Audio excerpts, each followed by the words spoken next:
Hey, everybody, and welcome back to Out of the Closet Republican, okay? Hosted by yours truly, Freedom and Whiskey, all right? Now, before we get started, because I never do this, all right? But maybe I should. Please, if you're not already following me, I'll try to give you a reason to follow me as we continue through this episode. But if you are not following me already, I make funny news recaps every single day. Okay, I took a little hiatus in the middle, a little hiatus I took. Okay, but I'm back, baby. So please go follow me on Instagram. That is Freedom and Whiskey US. You can also find me on TikTok at Freedom Whiskey. All right, I got some other platforms too, but those are their two main ones. So you can find the rest on my website, which is freedomandwhiskeyus.com. All right, but we're going to get started. We're going to talk about some Tylenol, some RFK, some ICE raids, ice, baby, and some Epstein. So stick around. I spent a lot of time being quiet about who I am until I realized there was no time left. I'm standing up and stepping up for we the people.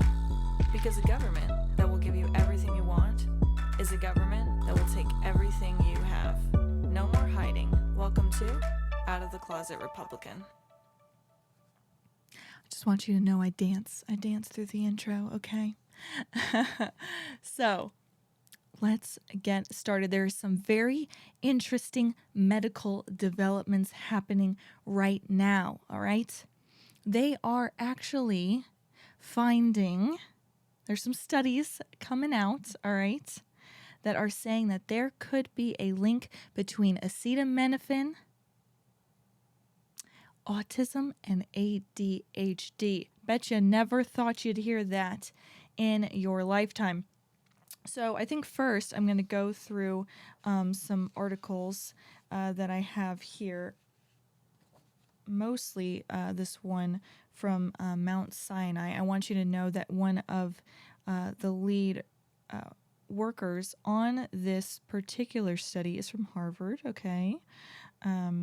So Mount Sinai, I have some information about the medical school here. It is internationally renowned. Oh my gosh. Can't speak today. Internationally renowned for its outstanding research, educational, and clinical care programs. Oh, that sounds good, doesn't it? It is the sole academic partner for the 7-member hospitals of the Mount Sinai Health System, one of the largest academic health systems in the United States, providing care to New York City's large and diverse patient population. All right. So, highly recommended. But we're going to talk about some of the systems that they use to create this study that are also pretty well known and pretty accurate. There's a better way to phrase this, but you know what? I'm just going to shut up and read you the damn article. So here we go. So Mount Sinai study supports evidence that prenatal acetaminophen use may be linked to increased risk of autism and ADHD. Research at the Econ? Everyone's going to correct me on this one.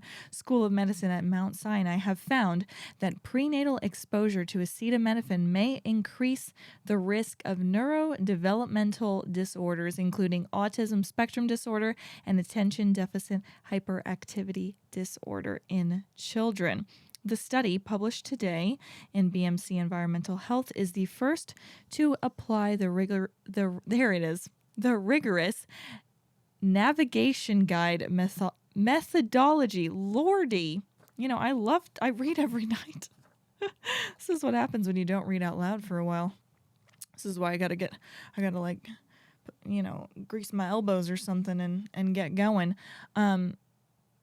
So they have found a link between Tylenol, use prenatally and ADHD and autism. So they use this rigorous navigation guide methodology, okay, that systematically evaluates the rigor and quality of the scientific literature. So this navigation guide, I have heard through reading about this, that this is an excellent way to like test bias in a study, and so it's a great way to kind of filter a study through before sharing it with the public.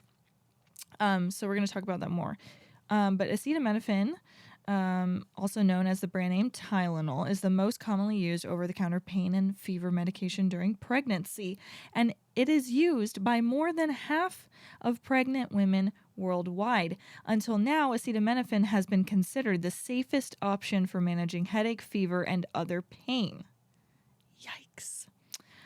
Analysis by the Mount Sinai-led team of 46 studies, incorporating data from more than 100,000 participants across multiple countries. Wow, wasn't that special?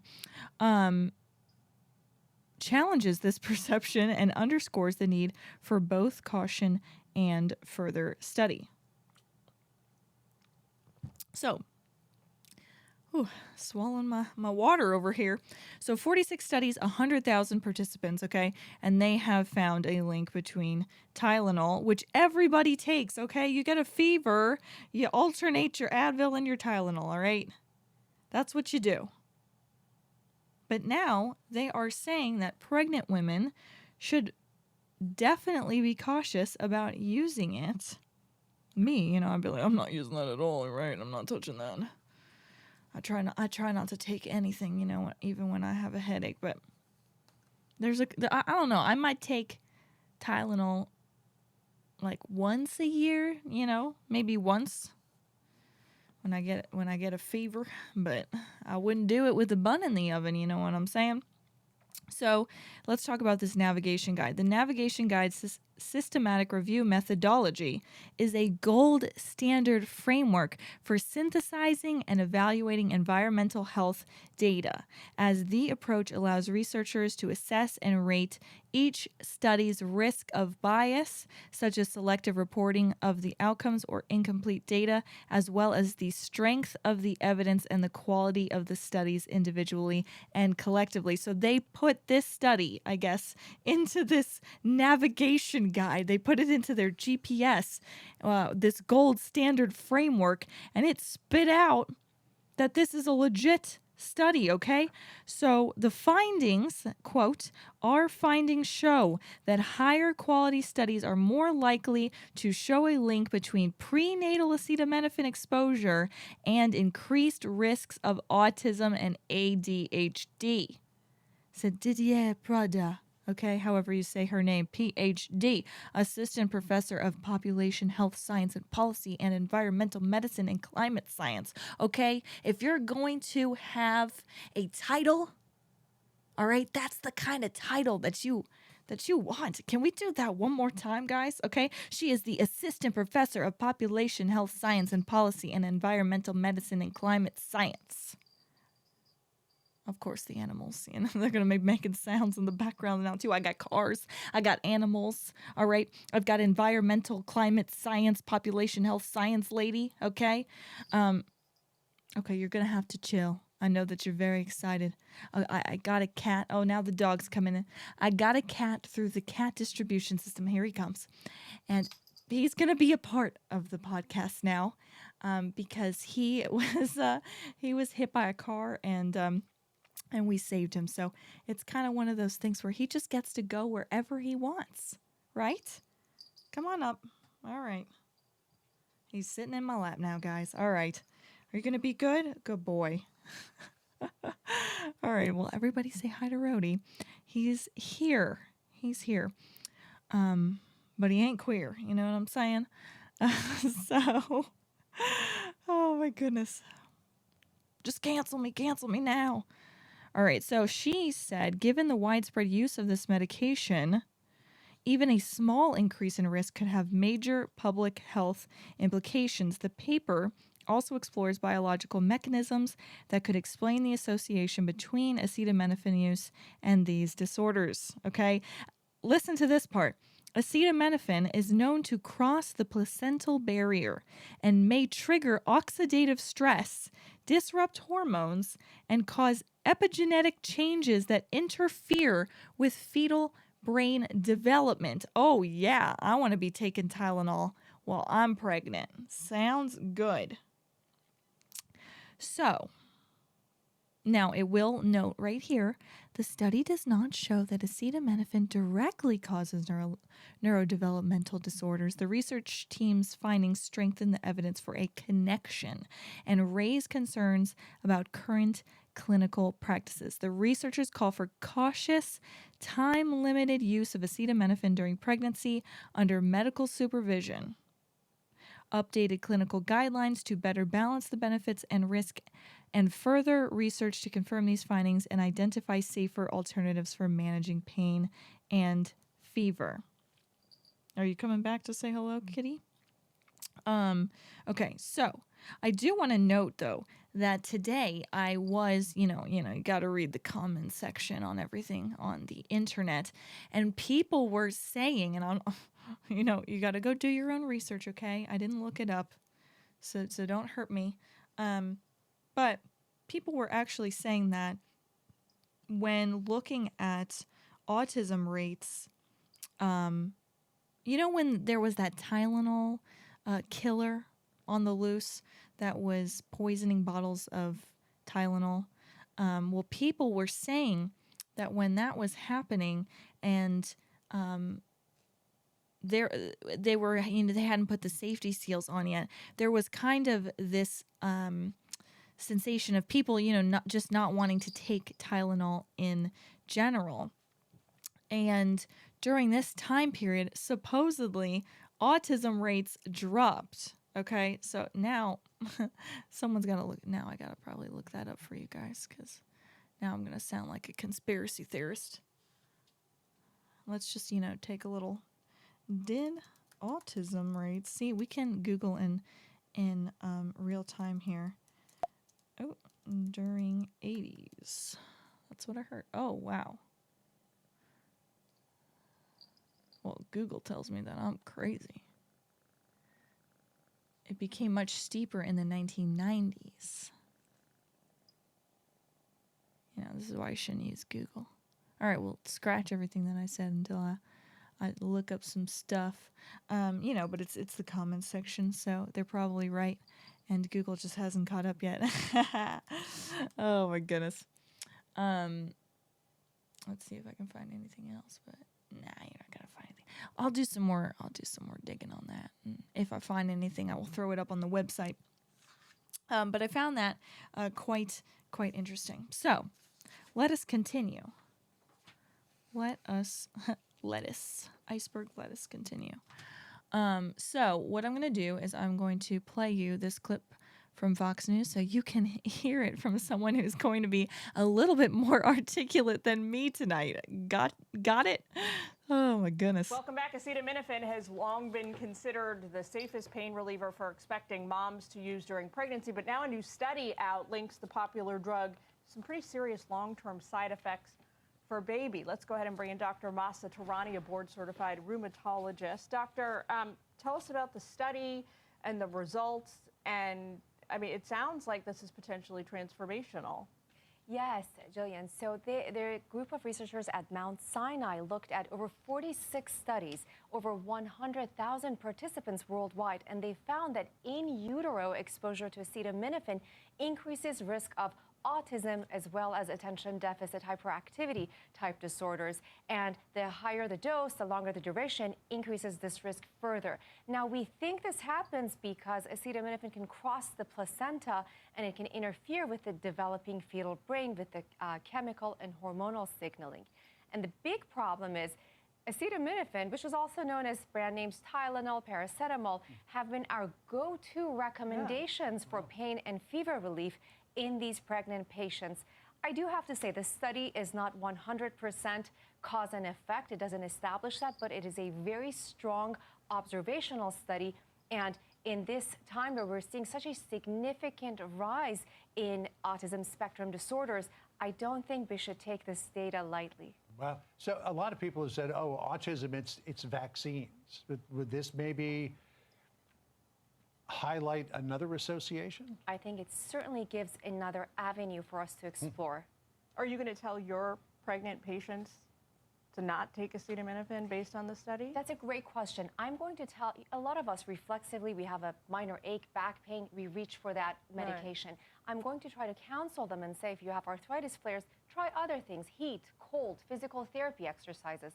But if pregnant patients have fever, that's another story, because fever can itself cause issues with the pregnancy and malformations, and miscarriage risk goes up. So this is an area that the OBGYN has to get involved with and do lots of counseling with patients. Yeah, risk-benefit analysis. There's something else we wanted to talk to you about, and it's some weird tick-borne illness.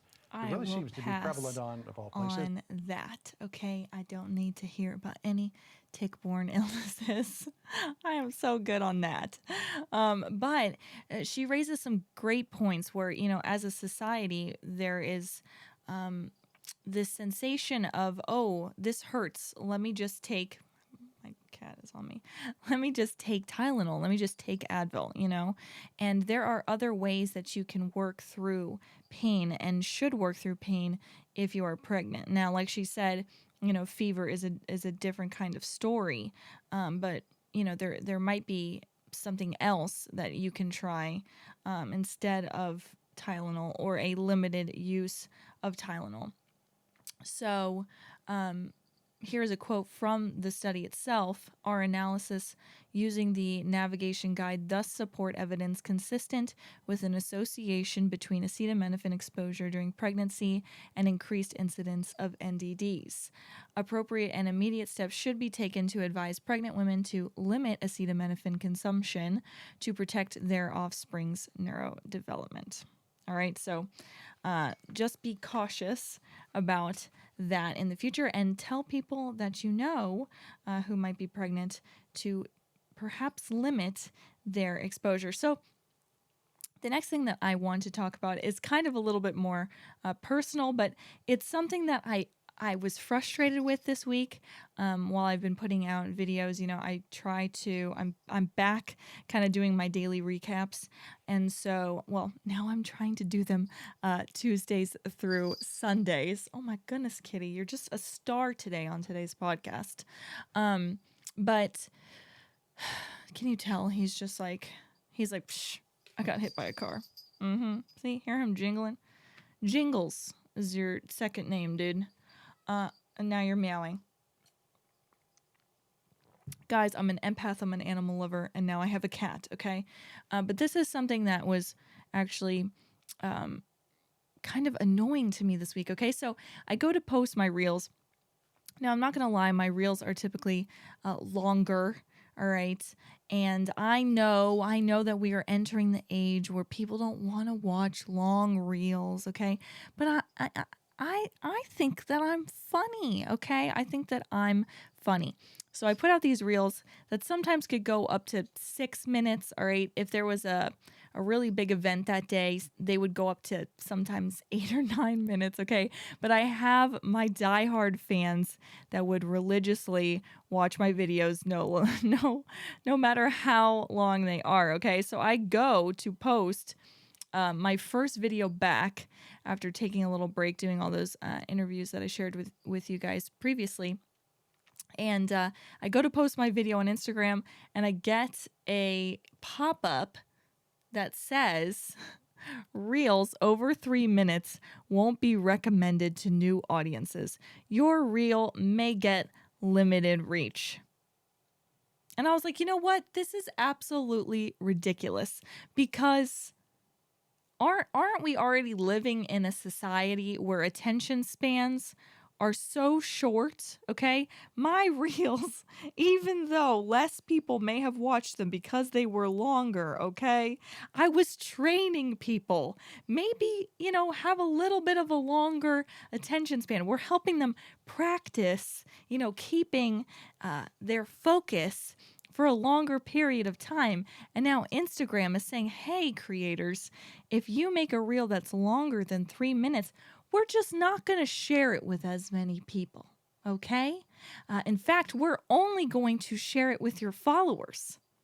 I'm like, baby, I only got I shouldn't say only because I love my only so much, but I have 14.7 thousand followers on Instagram, okay? And 43,000 on TikTok. And I have to flex there because TikTok has put me in jail now. Last month that I got to pretend I have some clout, right? But you know, it's my 14,000 followers are great and I love them so much, right? But we're trying to reach for the stars, okay? We're trying to increase our reach. We're trying to talk to more people. I'm trying to make more people laugh. And the only way that I'm going to get to do that is if they see the content, you know? And if I'm going to spend 8 to 12 hours making the content, then I want them to see it. Okay? So I've given in to the man. And I've been working this week to shorten my reels so that people can see it, okay? Schmuckerberg. That's what I call Mark. Damn it, Mark. So that's kind of what's happening on Instagram land. Also, if you guys haven't heard already, I know it circulated a lot, but I will mention it again. Please do know that Instagram is starting to share your location on this like map, okay? In the stories section. So you actually need to go, especially if you are a content creator or an anonymous account on Instagram, you actually need to go into your settings. You can change them in Instagram and you got to go in there and say, hey, don't share my location for my stories. Or you can do one better, which is what I did, and just went into the settings of my phone and I just am not allowing Instagram to look at my location at all because that's creepy, okay? There were people that just had their settings, however they were on the phone, and then all of a sudden one day Instagram changes its features and now everyone can see where you frickin' live.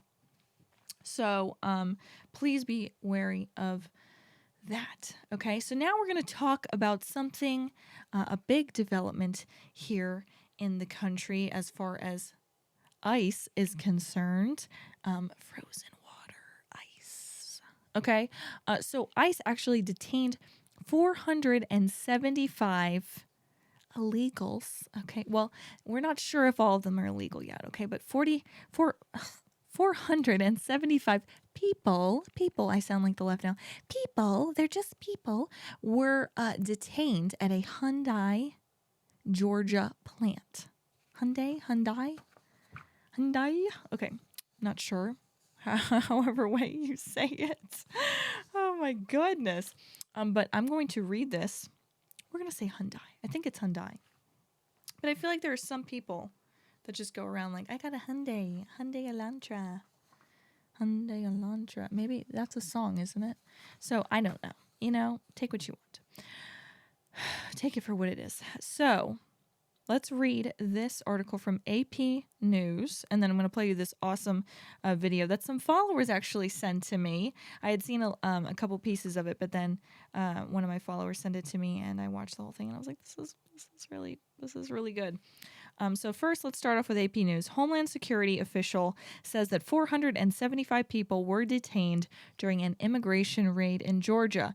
The U.S. immigration officials say that these people were detained during a raid at a sprawling Georgia site where South Korean auto company Hyundai manufactures electric vehicles. It's always those EVs getting us into trouble. Am I right? Okay, so ready for this? On Friday, they detained 475 people, most of them South Korean nationals, when hundreds of federal agents raided the sprawling manufacturing site in Georgia. Stephen Shrink, The lead Georgia agent of Homeland Security said during a news conference Friday that the raid resulted from a months-long investigation into allegations of illegal hiring at the site and was the largest single site enforcement operation in the agency's 2-decade history. All right. So I really think that he just wanted to make clear that this was not just like a willy-nilly operation. You know, they didn't just like storm the plant and just grab all these people and detain them. This is something that they have been working on for months and months. And later in the article, I will read you, they were spending a lot of time gathering evidence and getting everything that they needed so that they could get a warrant to go in there and make these, detain these people, okay? The raid targeted one of Georgia's largest and most high-profile manufacturing sites, where Hyundai Motor Group a year ago began manufacturing EVs at a $7.6 billion plant. The site employs about 1,200 people in an area about 25 miles west of Savannah, where bedroom communities bleed into farms. Doesn't that sound just like so AP News? Other officials have touted it as the state's largest economic development project, okay? So, let's see. Court records filed this week indicated that prosecutors do not know who hired. This is good. They don't know who hired the hundreds of illegal aliens. Well, guess what? You better find out, okay? America, real Americans want to know. The identity of the actual company or contractor hiring the illegal aliens is currently unknown. How do you have a company and not know whose job it was to hire people for said company? That's just absolutely insane to me. Insane. So South Korean government now is making some statements saying that they are expressing concern and regret. Kitty, oh my goodness. Kitty, you can't have zoomies where the oh no. He's moving around my camera. Rhodey, I swear. What are you doing? What are you doing with today's podcast, buddy? Now I'm unsure if my camera is still on me or not. Oh my goodness. Good times. All right, let's just continue. The South Korean government has expressed concern and regret over the operation targeting its citizens. Koreans are rarely caught up in immigration enforcement compared to other nationalities. Only 46 Koreans were deported during the 12-month period that ended September 30th, out of more than 270,000 removals for all nationalities, according to the Immigration and Customs Enforcement. Hold on, I'm going to take a little pause. Oh my goodness.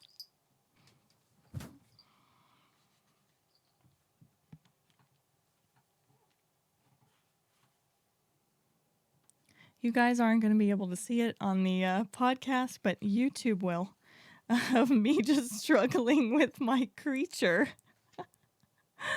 Oh my goodness.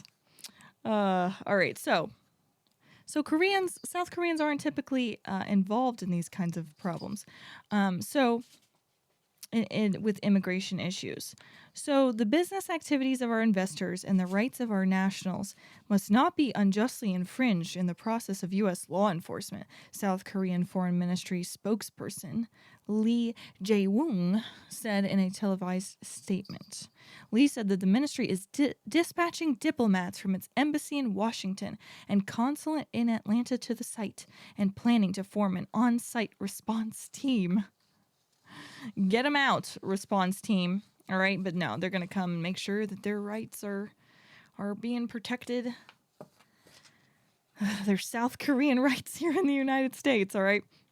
So immigration attorney Charles, his name is Charles Cook, said two of his clients who were detained had, literally, it's his name, were detained, had arrived from South Korea under a visa waiver program that enables them to travel for tourism or business for stays of 90 days or less. So this is the area where some of the immigrants may not technically be illegal, okay?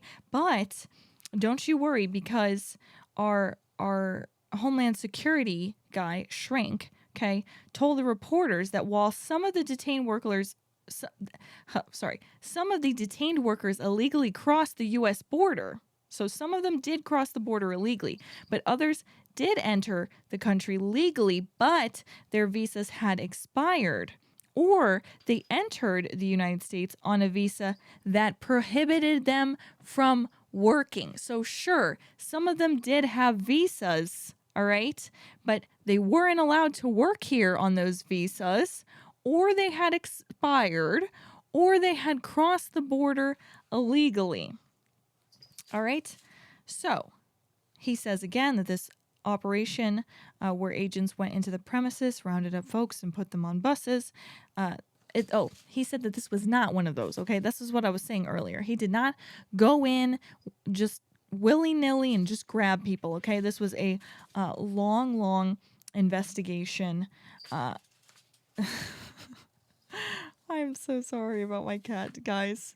I swear. Next time, the problem is I don't want to lock him up in the playpen, while we're on here for like an hour. So he was napping so silently when we started, and he has arrived. Oh my goodness. It all started when I began this podcast and couldn't read, and now I'm not even making sense. But I love you. I love you for listening to me. Alrighty, so then, AP News likes to talk about Trump. The Trump administration has undertaken sweeping ICE operations as part of a mass deportation agenda. Immigration officers have raided farms, construction sites, restaurants, and auto repair shops. Well, if there are illegal immigrants working in those places, then we're going to get them out. I'm so sorry. I hate to break it to you, but that's what we're going to do. That's what America voted for. All right? The Democratic Party of Georgia had something to say, though, okay? Its chair, Charlie Bailey, called the raids, quote, politically motivated fear tactics designed to terrorize people who work hard for a living, power our economy, and contribute to the communities across Georgia that they have made their home. This sentence right here should utterly piss you off, okay? That sentence right there. Terrorize people who work hard for a living, power our economy. Let's talk about that for a moment, okay? We, American citizens, are supposed to be powering our economy as in American citizens, legal American citizens. That's our economy. That's we the people. We the people are legal citizens of the United States. It is our job. It is our responsibility. It is our right and our privilege to power our own economy. If we have people coming in from South Korea and working at a plant in the state of Georgia, making cars, okay? I'm sorry.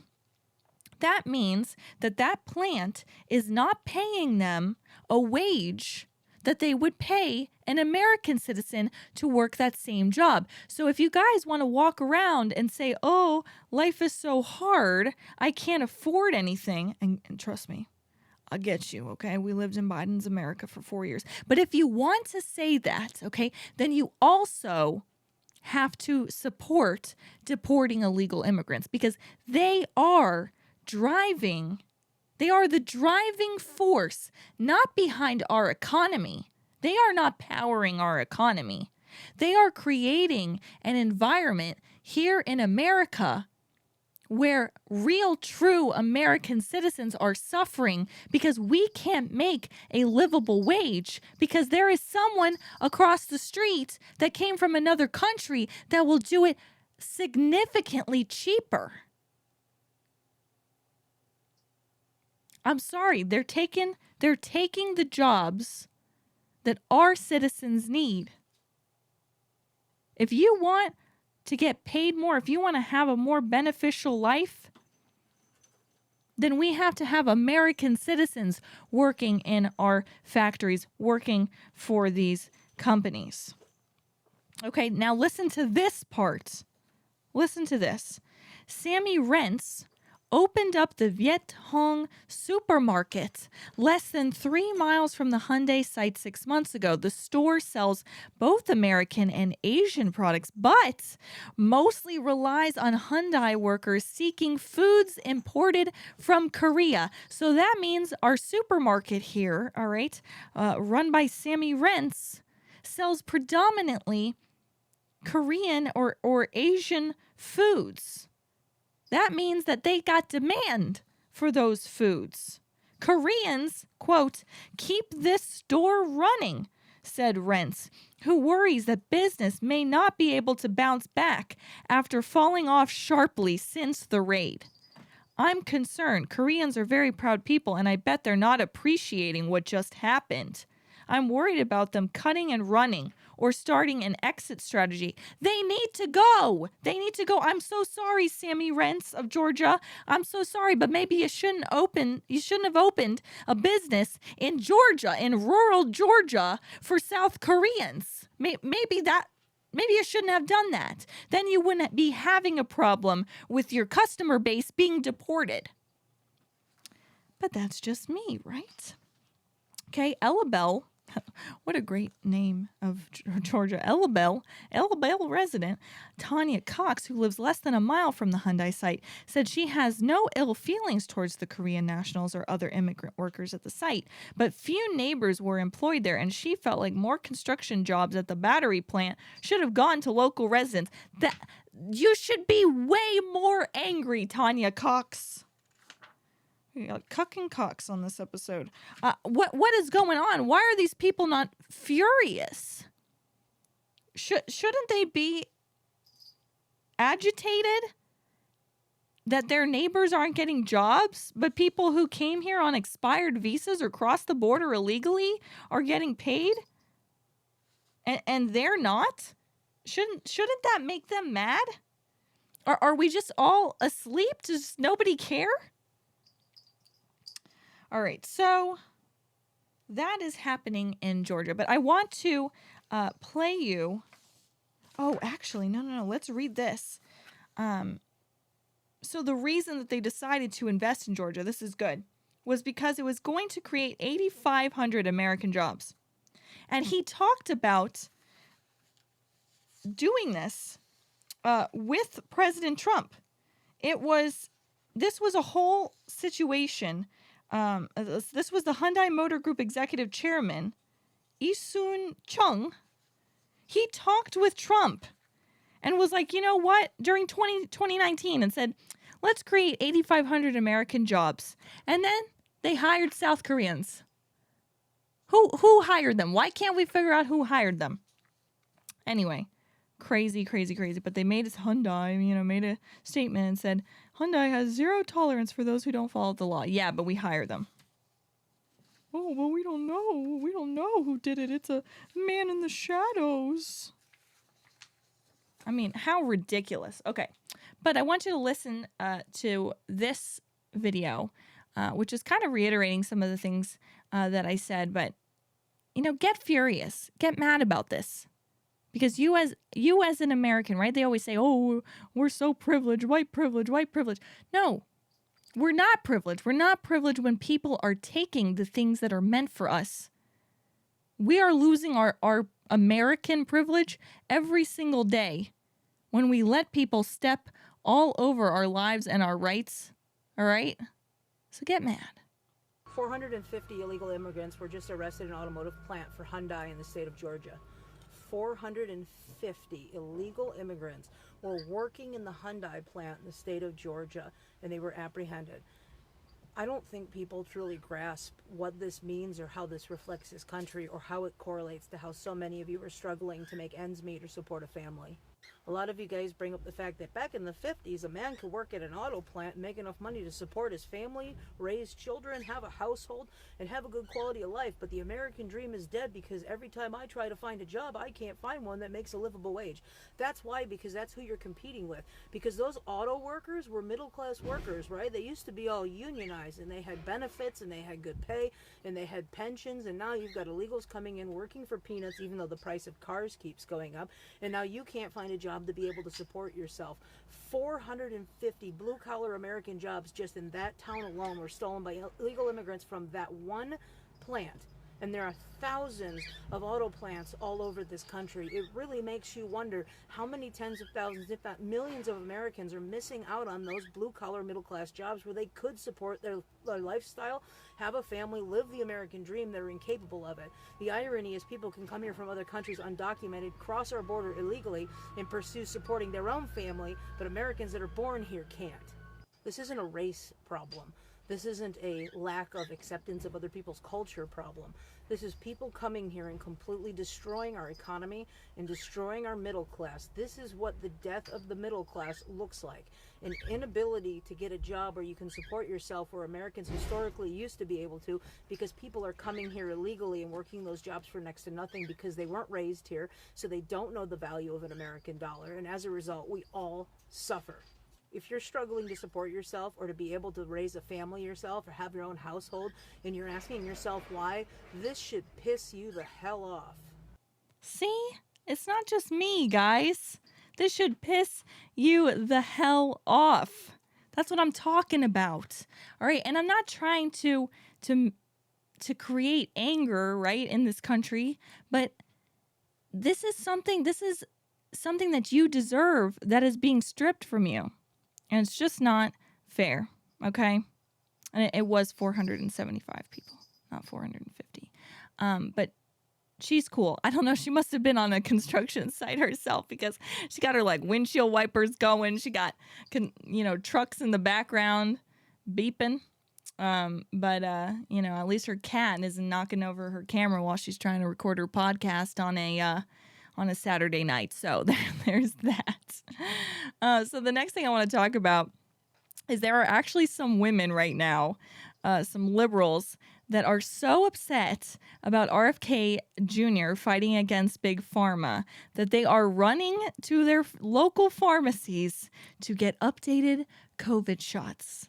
Okay? All right, we've got a woman here with a video. It's a video of her getting the COVID shot in her arm, and it says, "Fuck you, RFK.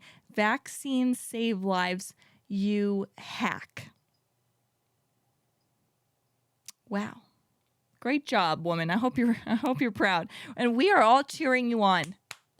Great job. So glad that you got your 10th frickin' booster. Congratulations. Here's another one here. Liberal women actually believe they're owning RFK Jr. by getting more COVID booster shots. That's posted by Wake Up America on X. And she said, "COVID booster achieved. Suck it, Secretary Kennedy." I'm like, honey, your face says it all right now. And I can assure you, RFK is not going to suck it. It's not. Hold on. No. Do not play with my computer cord. He's a baby, so we can't be too mad at him yet. Okay, go on up. All right. Now, when I was doing the deep dive for these vaccine-boosted, COVID-boosted women who are trying to get one up on RFK, I did find a post back from 2021 that I just had to read to you, okay? This is old, but look at how excited and happy and liberal she sounds. "I got my first 2 doses of the Pfizer COVID vaccine, knowing that I would soon try to get pregnant. Today, at 28 weeks pregnant, I got my booster to keep me and my growing baby healthy. COVID is more severe in pregnant women, and vaccines are safe in pregnancy." And she's wearing a sticker that says, "I'm vaccinated," okay? Okay, fine. There are a bunch of women that have done this, all right? But then I decided to read the comments because that's what I do. Okay, Ready? Are you ready? I don't think you're ready. She posts again and says, I should have said pregnant people rather than pregnant women. No, honey, you should have just shut the fuck up in general. Oh my gosh. Stop it, guys. This is 2021 for you. Holy cow. Then she tweets again and says, trans men, because she's got to clarify what she meant. I should have said pregnant people rather than pregnant women. Trans men and non-binary people can have uteruses and be pregnant. The comments that I, a medical doctor, that's right, a doctor, she's an MD. The comments that I, a medical doctor, don't know basic biology are amusing. Guys, I hope this woman is, I was hoping that this woman was a troll. Like I thought maybe it was like a satire account, but it's not. It's really not. I went and looked through her profile and she's got tweets complaining about Trump. There's one right here. I don't know how to make sense of this election. Today's not a day for answers, but I know that sitting with this experience and writing truthfully is an act of resistance. So today, I began to write again. I mean, she's got like no views on here, but I don't know. I stumbled upon this and I was like, people like this exist. So just be careful. Just be careful out there, all right? Your MD could be going around calling pregnant women pregnant people. Also, I want to show you this one, all right? This is a video between, this is Obama and Fauci talking, okay? And knowing what you know about COVID now, listen to how, like, cringy and disgusting and evil this video sounds.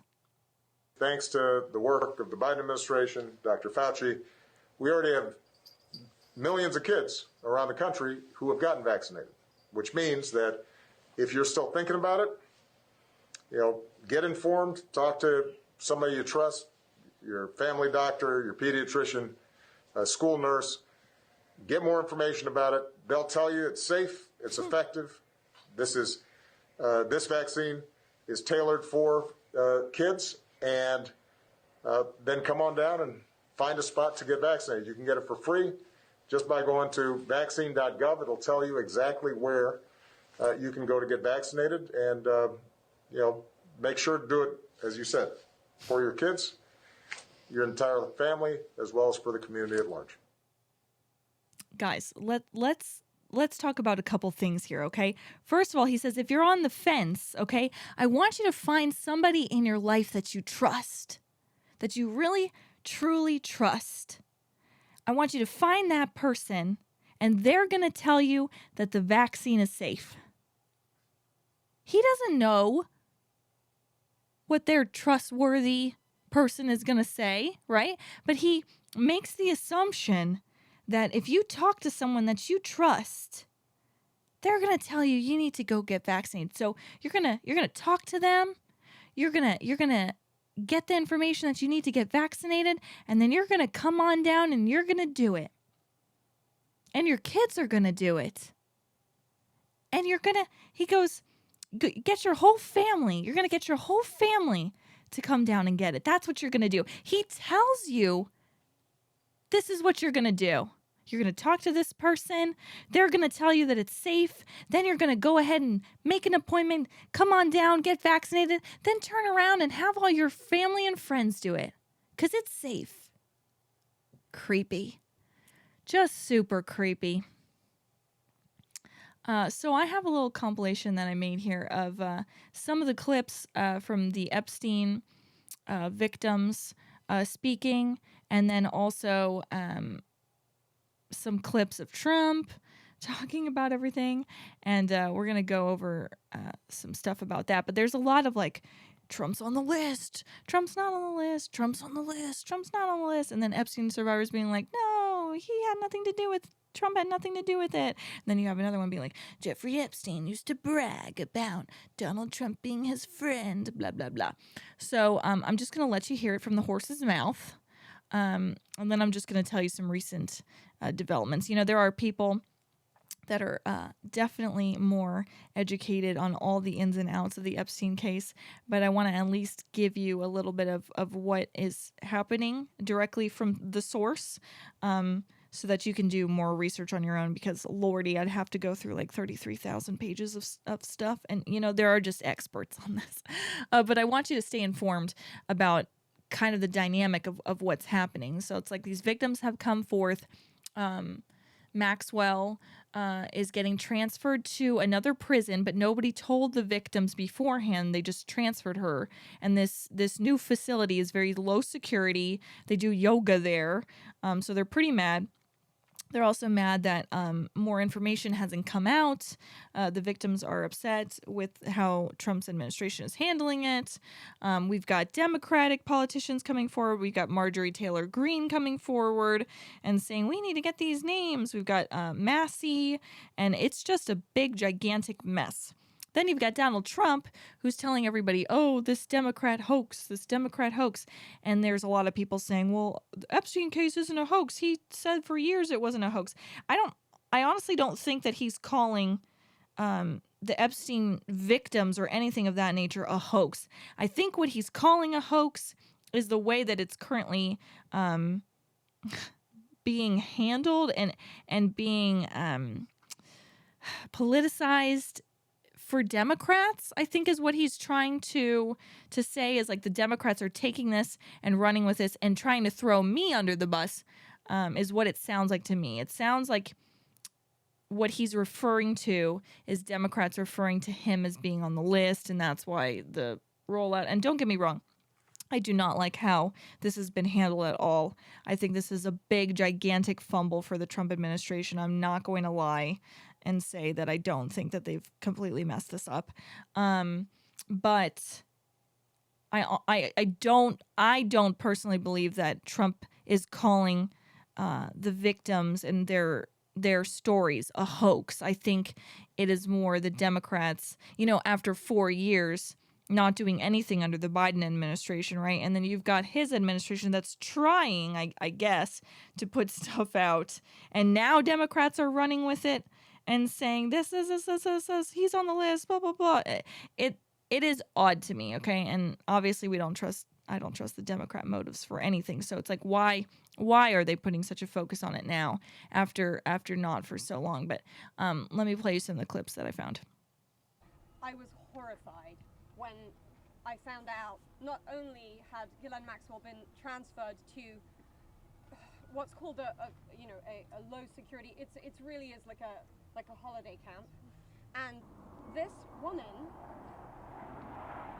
abused children. Yeah, it's a scary thing to name names, but I will tell you, I'm not afraid to name names.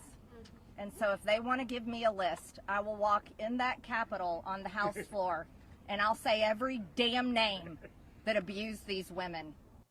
Now, Marjorie Taylor Greene is standing in front of people holding signs with Trump on them that say unlock the files. He abused not only me, but countless others, and everyone seemed to look away. The truth is, Epstein had a free pass. He bragged about his powerful friends, including our current president, Donald Trump. It was his biggest brag, actually. So what they're trying to do with the Epstein hoax is get people to talk about that instead of speaking about the tremendous success like ending 7 wars. I ended 7 wars. Nobody's going to talk about because they're going to talk. I understand we've given thousands of pages of files, and I know that no matter what you do, it's going to keep going. We're having the most successful 8 months of any president ever. And that's what I want to talk about. That's what we should be talking about, not the Epstein hoax. When's you going to make a decision on Ukraine? Both of you being with us, you heard the president call this a Democrat hoax that never ends. What did you think? For me personally, it was shocking and upsetting. I couldn't believe that he said that. Just for so many years, he acknowledged that there were thousands of files and he was going to release them. And so hearing that today, I was just confused by it. I think he thought that we were targeting him, and we weren't.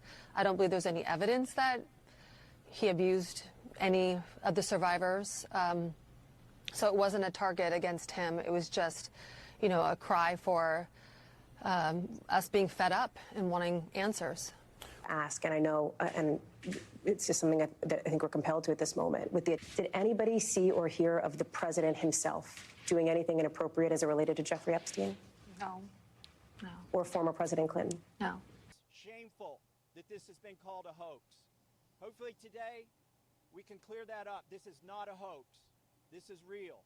There are real survivors. There are real victims to this criminal enterprise. And paid $1 billion to Jeffrey Epstein over the time of their friendship. $1 billion. He wrote in his birthday book, "Here's to all the secrets." Wonderful secrets, Come on. If this was an Angela Lansbury murder she wrote, people would be, it's too obvious. We figured it out. He never paid Epstein. Trump never paid Epstein $1 billion. I just wanna I wanna let you know that, Rosie. Rosie's just, she's being Rosie. Oh, is she still in Ireland? I hope so.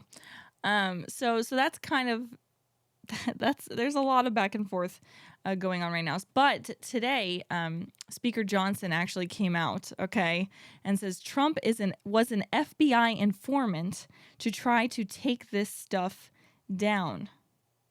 You can hear it from Mike Johnson himself. He's not saying that what Epstein did is a hoax. It's a terrible, unspeakable evil. He believes that himself. When he first heard the rumor, he kicked him out of Mar-a-Lago. He was an FBI informant to try to take this stuff down. The president knows and has great sympathy for the women who have suffered these unspeakable harms. It's detestable to him. He and I have spoken about this as recently as 24 hours ago. So a lot of people are saying, oh, so now Trump was an FBI informant?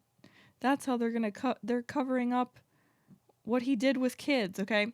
But I want to play you this video, okay? This was an attorney for the Epstein victims in Florida. And this was some statements he made about Donald Trump's cooperation and help with getting information out about Jeffrey Epstein at the time, getting them information.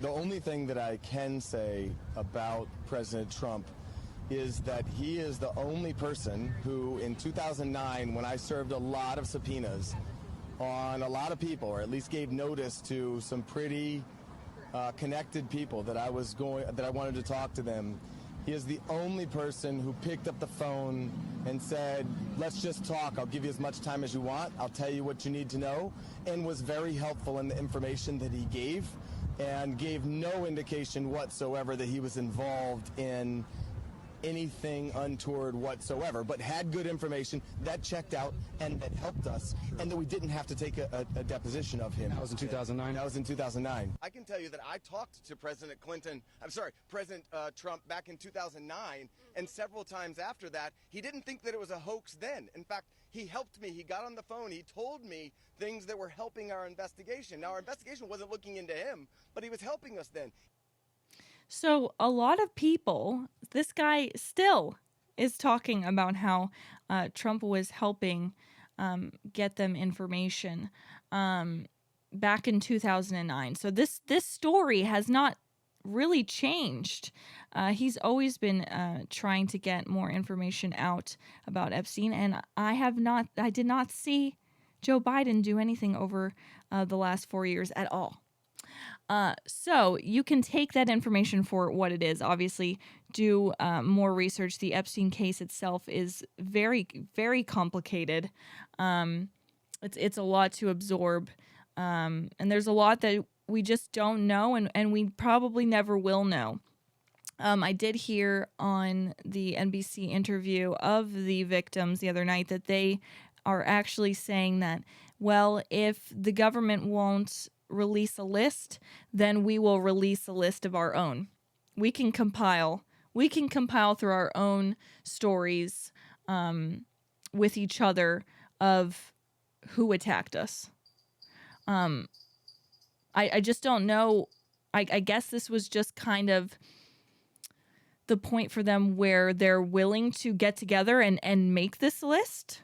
You know, I hope that they do. I think it's dangerous, but we're gonna see what happens, and we need to just wait and see how the rest of this situation kind of plays out. So unfortunately, I think that we're gonna have to be a bit more patient and just keep a close eye on it and make sure that we are still holding everybody accountable for obviously these awful crimes. I mean, we want to know. We want to know who did this. But if we are going to get that information, I want to make sure that it is as accurate as possible and not touched by too many hands.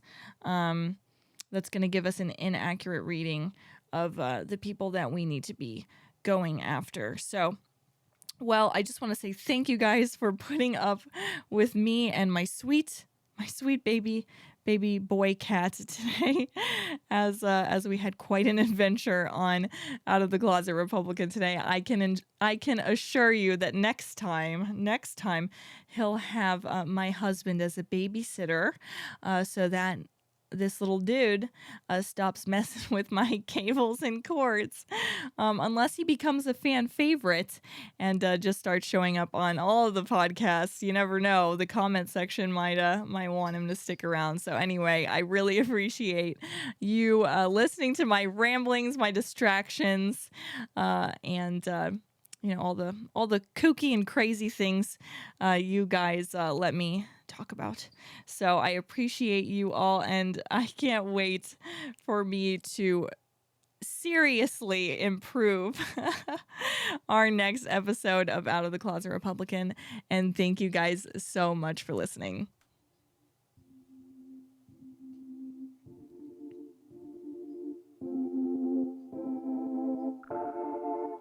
Thanks for listening to Out of the Closet Republican.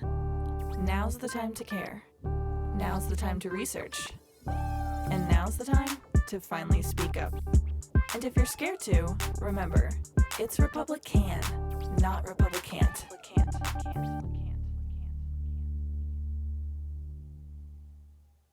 I spent a lot of time being quiet about who I am, until I realized there was no time left. I'm standing up and stepping up for we the people. Because a government that will give you everything you want is a government that will take everything you have.